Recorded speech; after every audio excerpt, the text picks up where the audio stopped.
Now, meet the people who live in the Burns house, George and Gracie.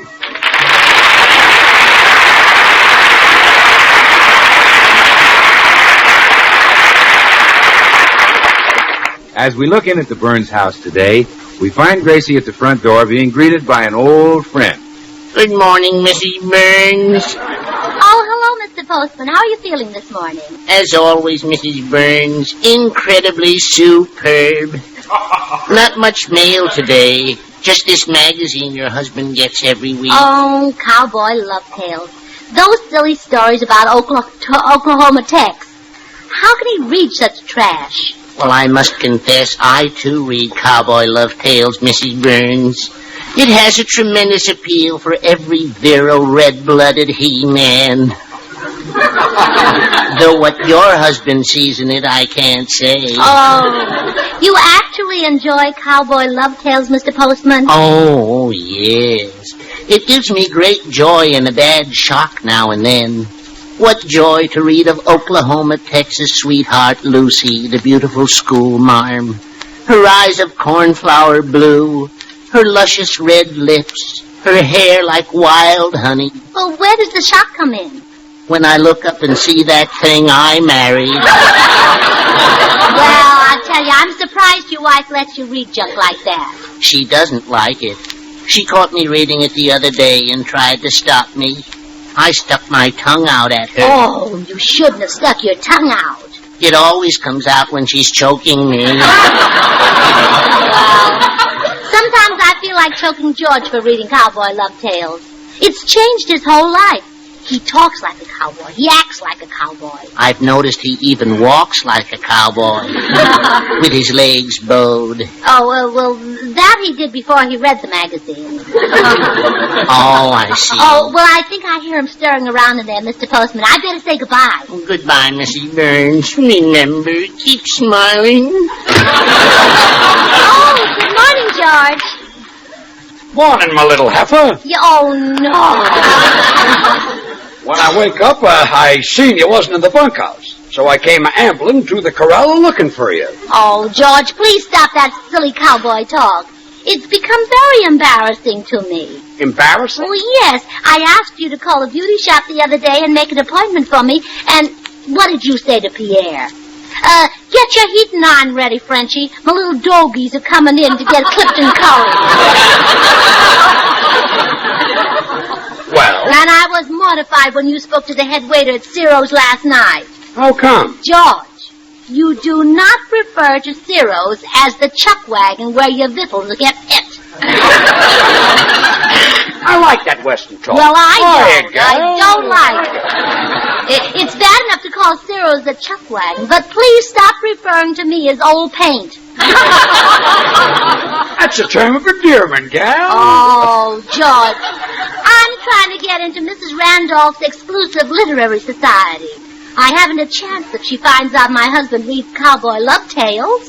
I enjoy cowboy love tales. But there are so many fine things to read. Shakespeare, Dickens, Beethoven. I don't care much for Beethoven. Give me a good mystery writer like Irving Berlin. Well, believe me, I didn't think I'd like the classics either at first. But now I've studied Shakespeare until I practically know it by heart. Really? Oh, sure, and you can too. There's a book right here in our library called The Complete Works of what's his first name again? William. Oh, yes, William Shakespeare. Yes, it's hard to remember. Shakespeare and those guys are for sissies. Us virile, red-blooded he-men don't want stuff like that. Well, do you consider Bill Goodwin a virile, red-blooded he-man? Well, sure. Well, he just drove up in his car, and in a minute, you'll see how much fine literature has done for him. Bill? Mm-hmm. I've gotten Bill so interested in the classics, he's given up women.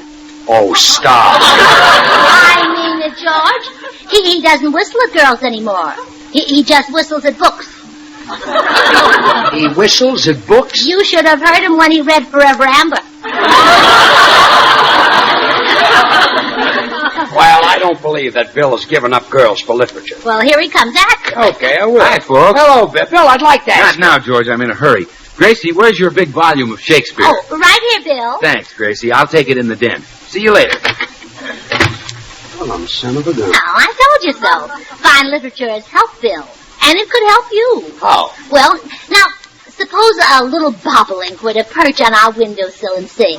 Now, if you are familiar with the classics, you could quote to him from William Cullen Bryant's famous poem, Robert of Lincoln. How does it go? Bobolink, bobolink, stink, stank, stink.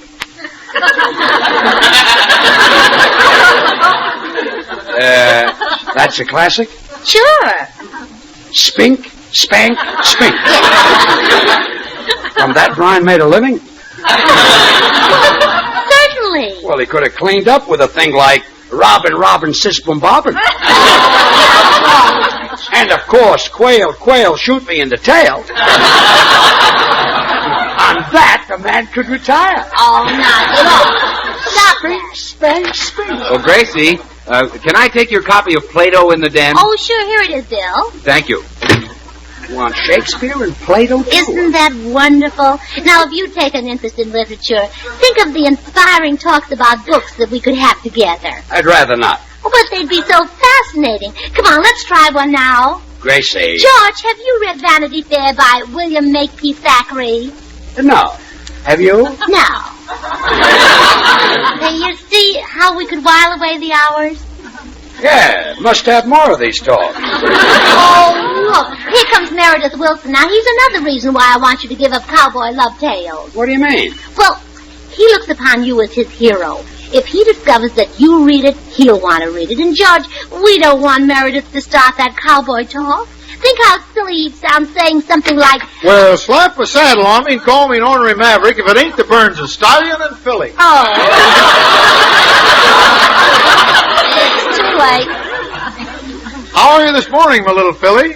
And how's your wife?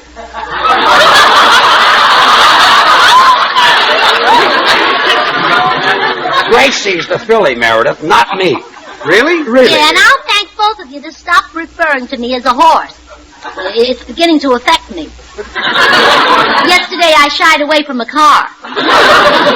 Meredith, Yes, partner? Gracie thinks this cowboy stuff is bad for you. But I find it most enjoyable, particularly as portrayed on the screen by such excellent rooters and tutors as Gene Autry. Cowboy movies, too? Yeah, I saw a ring-tailed dandy just yesterday. It was called The Outlaw. Oh, no. However, the audience puzzled me. They stopped and whistled when there were no cowboys visible. Only a young woman named Jane Russell. That's all, huh? Sure. What were they whistling about? She wasn't shooting anybody. Meredith, Jane Russell was the star of the picture. Really? Well, I must confess she didn't impress me. No? No. What's she got that Gene Autry hasn't got? The makings of a great cowboy. Well, thanks, partner. Well, I reckon I'll be a moseying along. Well, goodbye, Meredith. Yippee! And a happy Christmas to you, too. Oh, George, you should be ashamed of yourself. Meredith might have become a cultured, refined lover of the classics like Bill Goodwin. But no, you turned him into... Quick, Gracie, hand me that big volume of Charles Dickens. Oh, of course, Bill. Hey, wait a minute. How can you read all those books at the same time? Who's reading them? The dame next door is taking a sunbath. I'm standing on them so I can see her.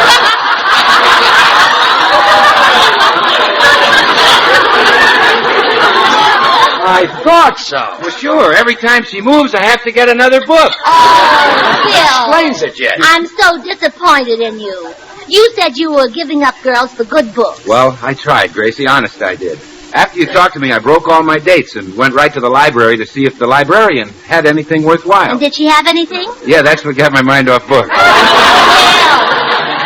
But not for long, Gracie. One look at Milton and I forgot her. Oh, good. John Milton? No, Milton Davis, her husband. Oh, Bill, didn't you try reading at all? Well, sure, Gracie, but everything I read reminded me of a girl. First, I tried Longfellow's Hiawatha, By the Shores of Gitche Gumee. Gitche Gumee was as far as I got. Oh, that reminded you of a girl? Yeah, a redhead in Pasadena. She's always chucking me under the chin and saying, Gitche, Gitche. How about Gummy? She changes that to gimme. Gimme, gimme. Bill, wait. Mrs. Randolph wanted you to come to her literary club meeting. You're supposed to give a report on Jane Eyre. How can I give a report on her? I was never out with the dame. Go on, Gracie, go on. Oh, men are so disgusting. Where would the world of literature be without women? Women like Elizabeth Barrett Browning and Francis Bacon. Bacon was a man. Oh, I might have known it. Anything that close to ham. But I could name plenty of other women writers. There's, the Gypsy Rose Lee. Oh, yes. She wrote a classic. Well, at least she wrote. Name one man stripteaser who's written a book. Sidney Newman. Oh. Very good. George, give up cowboy love tales. Try the classics. Now here, I'll just open this book of famous poems and read you a bit. Now listen to this. Hail to thee, blithe spirit, bird thou never wert. What does that mean? Oh, George, how can you be so ignorant? Didn't you see that picture, Blithe Spirit? Yes. All right. Hail to thee, Blithe Spirit, bird thou never wert. In other words, the picture wasn't a turkey. No. Yes. And here's another classic. Well, never Build mind. the One most classic a day, I think is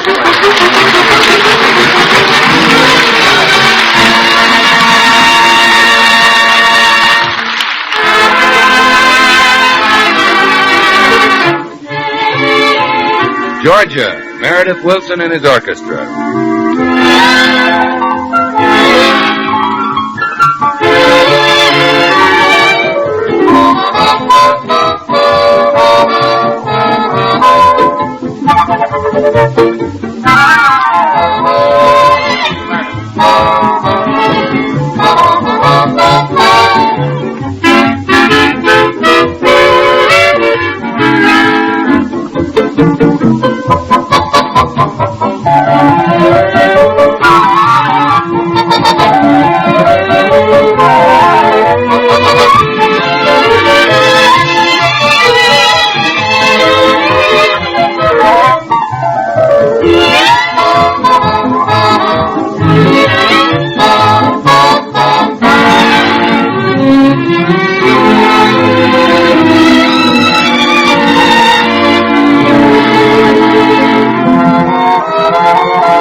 Meredith, when I heard you rehearse that song you're playing, I couldn't help thinking how music naturally conjures up definite pictures. Well, that's certainly true, Bill. Except that I think this song about Georgia must call up a lot of different picture impressions. For instance, there are not only the rolling fields of cotton and tobacco and the famous Georgia peach orchards, but there's the seacoast with its own salty, sun-bleached charm. Yes, then there are the pine-ridged mountains, too. You know, as all the old shaded roads wind from one contrasting section of the state to another, they carry memories of a past rich in history. No wonder Georgia is so well-loved a part of our American scene.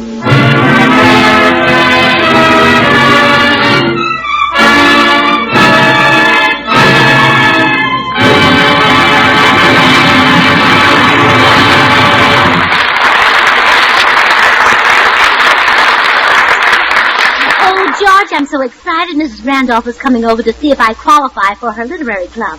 She is, huh? Mm-hmm. Help me scatter these books around. I want the house to look very cultural when she gets here. Okay. Where do these go? Oh, now, put that book on philosophy there on the table. Yeah. And the ethics book on the top of the piano. Okay. And this volume on geopolitics here. Well, Mrs. Randolph may not go for stuff like this. Some of it's pretty heavy. Oh, that's all right. So is some of Mrs. Randolph.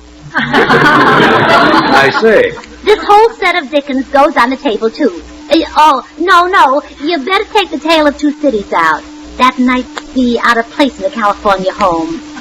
What? Well, I haven't read it, and one of the cities might be in Florida. Yeah, we can't be too careful about that. Oh, and did you notice the 3 statues of the famous authors I bought? Yeah. Who are they? Well, that one's Keats, and that one's Shelley, and that one's Venus de Milo. What did she write? Nothing. But I couldn't find a statue of Shakespeare, so I'll just paint a beard on her, and Mrs. Randolph won't know the difference. Believe me, she'll know the difference. Forward's too low. Yeah, low forward, yes. Well, And really parted his hair on the side. Oh, look, there's Mrs. Randolph driving up. quick, George. Out the back way. I don't want you confusing her with that cowboy talk. Confusing her? Yes, if I introduced her, you'd probably say, put her there, old critter. And the old critter wouldn't know where to put what. Okay, I'll go down to the drugstore. Come in. Oh, good afternoon, Mrs. Burns. I'm afraid I'm a wee bit late for our appointment. Oh, really, Mrs. Randolph? I hadn't noticed. Time passes so quickly when one has one's books. How true. I'll wager you've had your nose in a book all day. Oh, yes. I only took it out once or twice to powder it. Yes. Oh, my dear, what joy, what rapture is to be found in literature.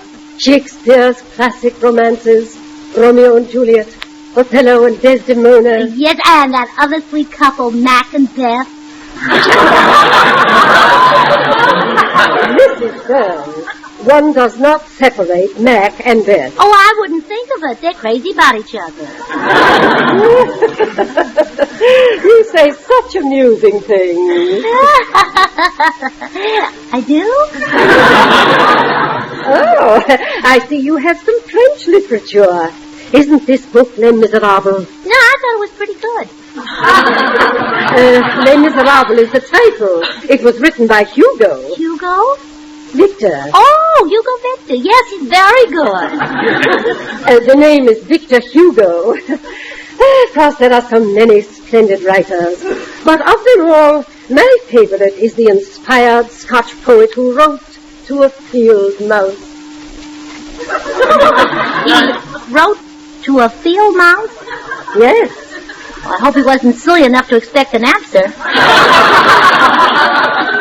My dear, surely even in jest you wouldn't claim so little knowledge of the works of Robert Burns. Who? The incomparable Robert Burns. Oh, him. Well, really, my dear, I can hardly consider you for membership in my literary club if you're so unfamiliar with the immortal Robert Burns. Well, you see, Mrs. Randolph, I pretended not to know about Robert Burns because one doesn't boast about one's own family. You knew? My husband is George Burns, the great-grandson of Robert Burns. No. Yes. Robert Burns? Yes. The Scotch poet?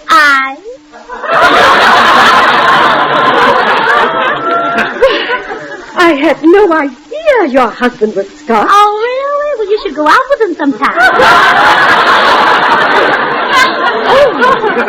Why, this is most thrilling, Mrs. Burns. Oh, well, now can I join your club, Mrs. Randolph? Oh, I shall be delighted to welcome you to my fold. Come in. Hello, Gracie. I just dropped... Oh, Mrs. Randolph. How are you? Oh, how do you do, Mr. Goodwin? Well, what are you girls so happy about? You're fairly beaming, Mrs. Randolph. Oh, I've had a most pleasant surprise, Mr. Goodwin. No, really? Yes. I just discovered Mr. Burns is Scotch. Well, you better hurry and drink it up before he gets home.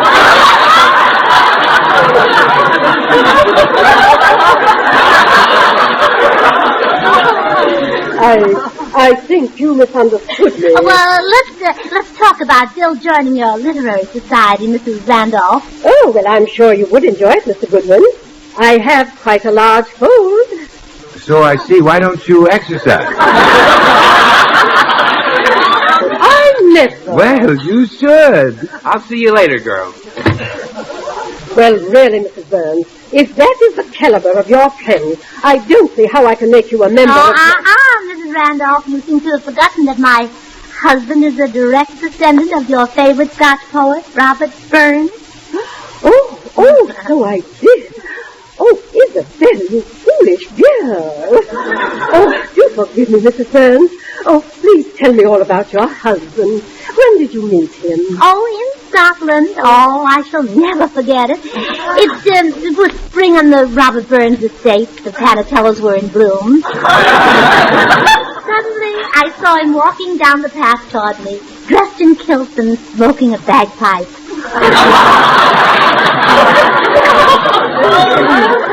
Aren't you a little confused? Oh, probably. I was so excited when he spoke to me. He said, "Well, lassie, isn't it a bra, brick, moonlit, nix to nix. Well, I tried my best to reply in his native tongue. And what did you say? I said, yes, it certainly is. How perfectly adorable. Then what happened? Oh, then we got to talking. One thing led to another, and finally he invited me to his barn for a cup of haircut. The family insisted that I'd stay for the weekend. Oh, and of course you followed the old Scottish custom and went grouse shooting. Oh, of course. I shot 11 grouse. Oh, that's such a charming romance. When did you sail for America? Oh, early the following month. We sailed from the 1st to the 4th on the 5th. Or maybe it was the 5th to the 4th and the 1st. I forget exactly. Oh, what a divine story. Oh, well, I hope you'd like it. I'm dying to meet your husband. I simply adore to see him in kill. Oh, you'll be thrilled, Mrs. Randolph. You know, he has perfectly gorgeous knees. There's cute little dimples in them. Oh, yes. Oh, excuse me, Mrs. Randolph. There's someone on the phone in the den. I'll be right back. Isabel, this is your lucky day. Wait till the girls hear that you've been in the home of Robert Burns' great-grandson. And you may even get to see him in his kill. Oh, hello. You're Mrs. Randolph, aren't you? Yes. Oh, and you must be George Burns. Yeah. Oh, I'm so disappointed you've got pants on.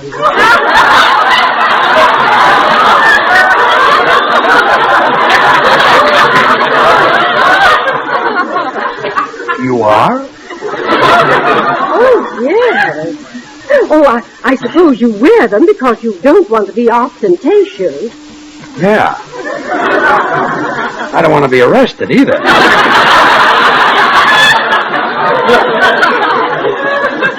But here in the privacy of your own home, couldn't you discard them?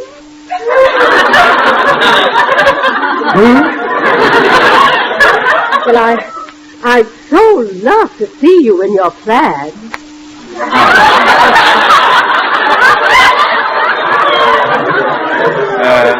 They're in the laundry.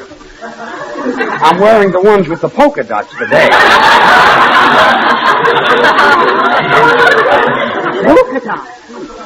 For a descendant of Robert Burns? Descendant of who? Didn't your great-grandfather write coming through the rye? He couldn't even write when he was sober. What's all this anyway? Oh, I'm sorry to have been so... Uh-oh. Oh, hello, George. Gonna you were, whom? Hein? Haim? Okay. Forget it. Never mind, Mrs. Burns. It's quite obvious that your husband's great-grandfather was not Robert Burns, the poet. Of course not. My great-grandfather was Max Burns, the fish peddler. My cowboy love tales, I'd like to go in the den and read. Cowboy love tales? Mrs. Burns, does your husband read that childish drivel? Well, yes. Yes, I have to confess, Mrs. Randolph, that I'm so ashamed of him. Well, you should be. It must be unutterable trash. Oh, it is. I don't see how any grown person could read. Now, just listen to this. Now, Gracie. Oklahoma Tex backed slowly toward the edge of the cliff. Hank the half-breed aimed his rifle at Tex's heart, his tobacco-stained fangs bared in a vicious snarl. Surely this time Tex was doomed. You see, Mr. Randolph? Well, don't stop there. What happened? I'd like to know myself. Give me my magazine. Oklahoma Tex glanced to the right. A den of hissing rattlesnakes barred his escape. He glanced to the left. 10,000 savage Indians stood between him and safety. Oh, girls, I want my magazine. Oh, go read Shakespeare.